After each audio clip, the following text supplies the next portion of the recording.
학부모들의 교육 정보 격차를 줄이고 균형 잡힌 건강한 교육을 찾아가는 교육 격차 해소 프로젝트 에듀콕입니다. 오늘도 교육 전문가 모시고 시청자들에게 도움되는 내용을 알아보려고 합니다. 윤윤구 선생님, 안녕하세요. 안녕하세요. 오랜만에 뵙습니다. 네. 인기 가장 많으신 출연자 중에 한 네, 분이십니다. 감사합니다. 오늘 준비하신 내용은 고3 네. 얘기라고 들었습니다. 그 전에 네. 지난번에 말씀하신 내용 중에서 3분 생각법, 네. 그것에 대한 반응 되게 많더라고요. 호응이 되게 많았습니다. 네. 도움이 많이 되셨을 거라고 생각을 하고요. 반드시 주차장에서 하셔야 된다라는 거 꼭 기억해 주시고 네, 안전운전 하셔야 합니다. 네, 운전하실 때 하지 말고 네. 운전 전후로 해라 말씀 네, 네. 같은데 오늘 고3 얘기 시작해 볼까요? 네. 예. 오늘은 이제 코로나 위기로 인해서 흔들리는 대한민국의 고3들의 이야기를 좀 본격적으로 진행을 해 보려고 합니다. 예. 고3 관련 뉴스는 저도 굉장히 많이 봤는데 사실 코로나로 인한 학습 결손 문제는 학년을 막론하고 공통될 것 같은데 네. 고3이 특히 어떤 점들이 불리한지 한 번 더 설명 좀 부탁드리겠습니다. 네. 전체 학년에서 코로나19로 인해서 어쩔 수 없이 발생하는 학습 결손은 동일할 텐데요. 고3이라고 하는 이 입장에서 본다면 입시에 대한 부담감이 우리나라는 워낙 큰 나라이기 때문에 예. 그래서 더 부담감이 클 수밖에 없었다라고 하는 부분들이 가장 클 것 같고요. 그다음에 생각을 해본다면 코로나19로 인해서 계획했던 일들을 진행하지 못했다. 그래도 그렇게 학교에 적응할 수 있는 시간이 없이 중간고사 그리고 중요한 6월 모평을 줄줄이 시험을 쳤다라고 하는 부분들이 조금 어려움이 있었고요. 그것뿐만 아니라 이번 2학년에서 3학년 올라가는 겨울방학 동안 이렇게 전형을 준비를 해서 대학을 가야겠다라고 세웠던 계획들이 코로나19로 인해서 무산되면서 비교과와 관련된 준비가 좀 여전히 부족한 부분이 있었다라고 하는 것이 가장 큰 문제가 될 것 같고요.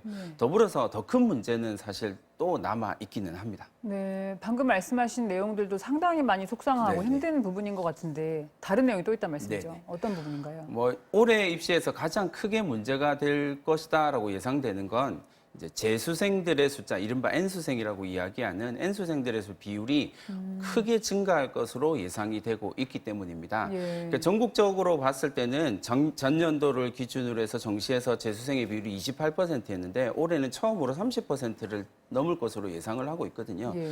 그중에서도 상위권 재수생이 증가하고 있다는 사실은 재학생들에게 매우 불리하게 작용할 수밖에 없을 것이다라고 말씀을 드릴 수 있을 것 같습니다. 통계상으로 본다면 전체 대학에서 정시에서 N수생이 차지하는 합격생들이 차지하는 비율이 한 20% 정도 되는데 스카이대학 그중에서 서울대 같은 경우는 거의 60% 정도가 재수생이고요. 예. 고대와 연대는 거의 70% 정도가 N수생 출신이거든요. 그러니까 실질적으로 주요 대학의 상위권 학생들이 정시에서는 N수생의 비율이 압도적으로 높다라는 부분이 매우 불리하게 작용할 수밖에 없을 것 같습니다. 그러니까는 상위권 대학은 재수를 해야, 그러니까 서울대는 10명 중 6명, 네네. 연고대는 10명 중 7명이 재수생이 3수생 이상이라는 네네. 건데 정시에서 상위권 대학은 사실상 재수 안 하면 가기 힘들다는 말이 나올 법한데 네. N수생이 증가한다고 하셨는데 왜 증가하게 되는 건가요?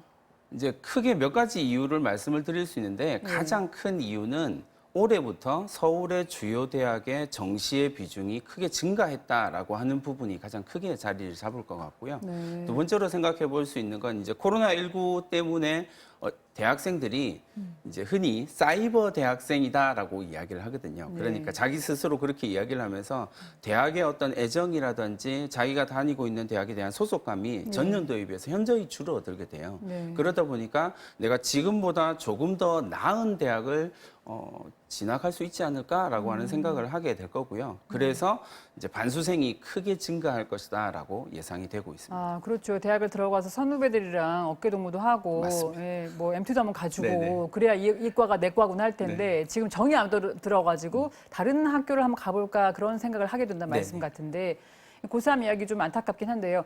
이 상황에서도 어쨌든 전략은 세워야 되니까요. 일단 수능 위주냐 아니면 학생부 위주냐 정시냐 수시냐가 가장 큰 갈림길 아니겠습니까? 네. 이제 어떻게 전략을 세울 것이냐라고 이야기를 할 때 제가 말씀드릴 수 있는 최고의 팁은 네. 학교 선배들이 어떻게 진학을 했는지를 반드시 확인을 해달라라고 말씀을 드립니다. 그러니까 자기가 다니고 있는 학교의 선배들이 어떤 대학을 어떤 방식으로 진학했는지 진학 정보를 확인한다면 자기가 갈 수 있는 길이 선명하게 좀 보일 수 있다라는 거죠. 전체적으로 확인을 해본다면 재학생들은 수시에서 압도적인 유리함을 보이고 있고요. 예. 정시에서는 재수생들이 조금 더 유리하기 때문에 재학생들은 일반적으로 조금 불리하다라고 하는 결론이 좀 나오게 된다라는 걸 생각을 해 주시면 좋을 것 같습니다. 학교의 데이터를 확인해도 사실 충분히 확인할 수 있는 이야기이긴 하지만 수시에서 특히 학종에서는요, 재학생의 합격 비율이 80% 이상이거든요. 그러니까 정시가 확대된다라고 이야기했을 때는 대체로 N수생들의 합격이 조금 더 증가하는 결과들이 나올 수밖에 없다라는 점을 감안한다면 수시에서 재학생들이 훨씬 더 유리할 수밖에 없다라는 부분을 꼭 강조를 드리고 싶습니다.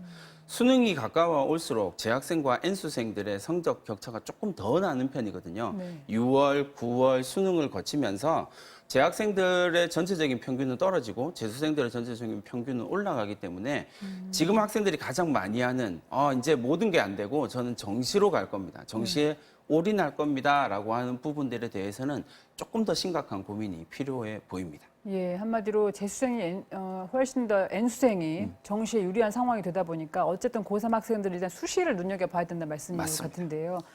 이제 정말 얼마 안 남았는데 이런 상황에서 대학은 어떻게 정해야 될지 좀 그것도 좀 알려주셔야 될 것 같아요. 목표 대학을 설정하는데 가장 이제 유명한 말이 하나가 있어요. 뭐냐면 정시에서 꿈의 대학은 수시에서 적정 수준의 대학이다라고 하는 말입니다. 그러니까 정시 성적보다는 수시에서 훨씬 더 좋은 대학을 갈 가능성이 높다라고 생각을 할 수 있다라는 거죠. 그걸 위해서 제일 먼저 해야 할 일은 6월 달에 치렀던 모의 평가의 등급을 기준으로 해서 정말 정시에서 자기가 어느 정도 수준을 대학을 갈 수 있는지를 확인을 하셔야 된다라는 겁니다. 이 확인한 내용을 가지고 담임 선생님과 상담을 하시든지 담임 선생님과 상담이 조금 불편하다라고 느껴지시면 EBS의 대입 상담실을 활용하시면 18시간 안에 답변이 오거든요. 그것뿐만 아니라 대입 정보 포털 상담실을 활용을 하면 자신이 정시에서 어느 정도 대학을 갈 수 있는지를 조금 선명하게 알 수가 있습니다. 네, 왜 그 정시에서 꿈의 대학이 수시에서는 도달 가능한 대학이 되는가요?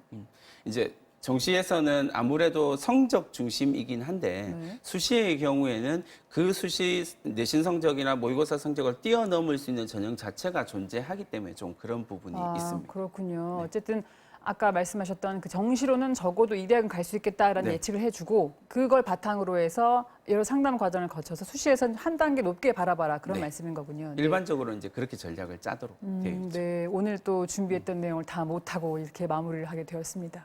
조만간 또 모시겠습니다. 네. 선생님 고맙습니다. 감사합니다.